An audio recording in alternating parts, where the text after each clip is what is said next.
Hello, hello, my spirited living friends and family and fans of the Inner Goddess team. Deborah Roth here. I'm trying a grand experiment today. As you can see, I'm outside because it's such a gorgeous day after such a rainy time. Also a little funky because I have this croaky voice from allergies, I believe, hoping that it improves before Friday when my wonderful woman's chorus, the So Harmoniums, has our concert. Ask me about that if you want to come, either live streamed or if you're in New York City. And I'm sitting in what I call my sacred grove, my 99th Street sacred grove, which is right across the street from my apartment, which you can see right back that way. So kind of fun. And the reason for that, the reason I'm doing it outside, well, I'm experimenting with this very cool hands-free phone holder that I just discovered that doesn't require a ring light or a clamp on my desk. So you can ask me about that too. So we are here because we were looking this week at a very powerful goddess of the Taíno people, who were the indigenous peoples of the Caribbean before they were colonized horribly by the Spanish. They worshipped gods and ancestor spirits, which they referred to as zemis, Z-E-M-I-S. And this one is their big creation mother goddess. Her name is Atabey. And she was so powerful that not only did she give birth to herself, she also gave birth to the world, as well as two sons, which I'll tell you about in a minute. And so she really, excuse me, there's the allergy thing coming in. She symbolizes fertility, as well as music and beauty. She's connected with the full moon, because the full moon kind of mirrors the cycles of the earth and the fertility of the earth, as well as the cycles of the womb. So she is a wonderful one to pull in as we move towards the full moon in Sagittarius, Sun in Gemini, next Monday. I'm putting together my Deb's Picks right now, my newsletter that I always do in association with the full moon, which should be going out by the end of the week, definitely going out by the end of the week. So she's a wonderful one to honor and to bring into whether you're doing a full moon meditation like I do, or a ritual like I've done for years at other times. Just this time of year is a wonderful way to invoke her. She is commonly represented in frog form, sitting, and I've got some interesting petroglyphs. There really weren't any statues, but she's shown, I think because she's so ancient. This is one series of petroglyphs that exist, that are still around. They're called the women of Caguana, in the Caguana Indigenous Ceremonial Park in Utuado, Puerto Rico. Here's one that really gives you an even clearer representation, darker lines. You can see the frog pose, and frogs in that position in particular are associated with fertility and giving birth for obvious reasons. Now her legend, her story, starts with giving birth.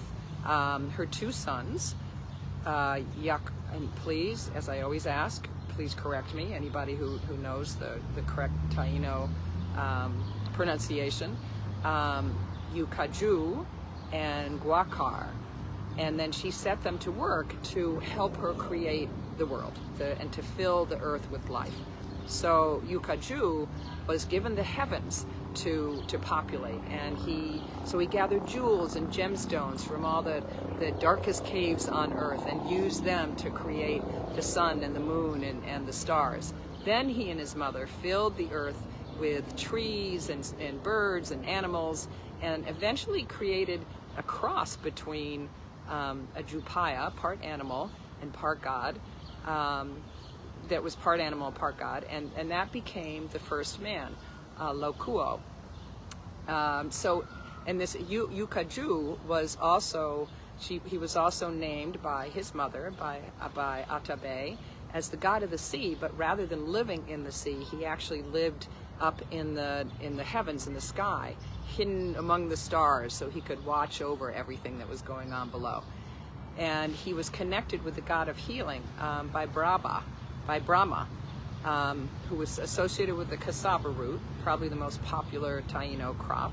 So farmers would often bury effigies, would bury representations of Yukaju to ensure fertile crops. Excuse me. Tree pollen, apparently, is what this is. On the other hand, so the other son also had maybe not as happy an association, but certainly as important, because it was from him that the first Caribbean hurricane myths evolved.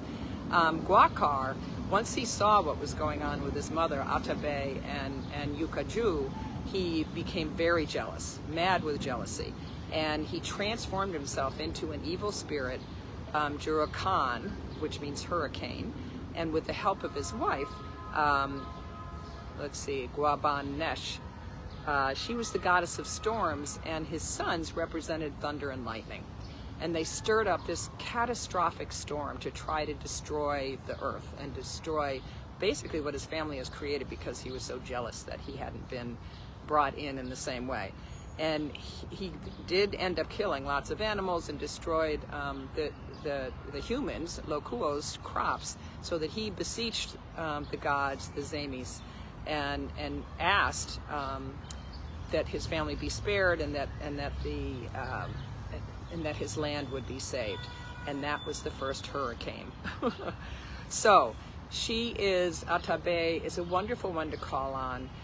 As I said, around the full moon, when you want to create something, she is the ultimate creatrix. When you want to create beauty and music in your life, she governed all of this. When you want to have a baby, or when you want your garden to flourish.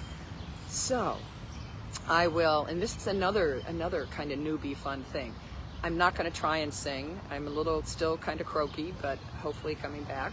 But I asked Chat GPT to offer me some beautiful invocations for Atabey. Ooh, the joys of hearing New York City sounds, as well as tweeting birds. I hope you can hear them too. So here's the invocation that I picked, that I really love. And so just kind of close your eyes and take in her energy. Atabey, mother of waters, creator of life and of flow, help me to trust the cycles within me and birth what longs to grow. I'll say it again. It's quite beautiful, even rhymes. Atabey, mother of waters, creator of life and flow, help me trust the cycles within me and birth what longs to grow. So thank you for being with me. This will go up, as it always does, on YouTube, usually on Thursdays, and you can subscribe there, and you can see all the other Inner Goddess Team videos that I've done. And I hope you'll join me for the full moon meditation. I always include a link on the for that, and also for my new moon circles. The next one coming up for that is June 17th, another Monday. I always include the link for that on the YouTube channel. So thank you so much for joining me. Have a beautiful spring day, just a few weeks from the summer solstice, and get to know Atabey. Do your own research, have a connection with her, call on her for music, to create music and beauty and new growth in your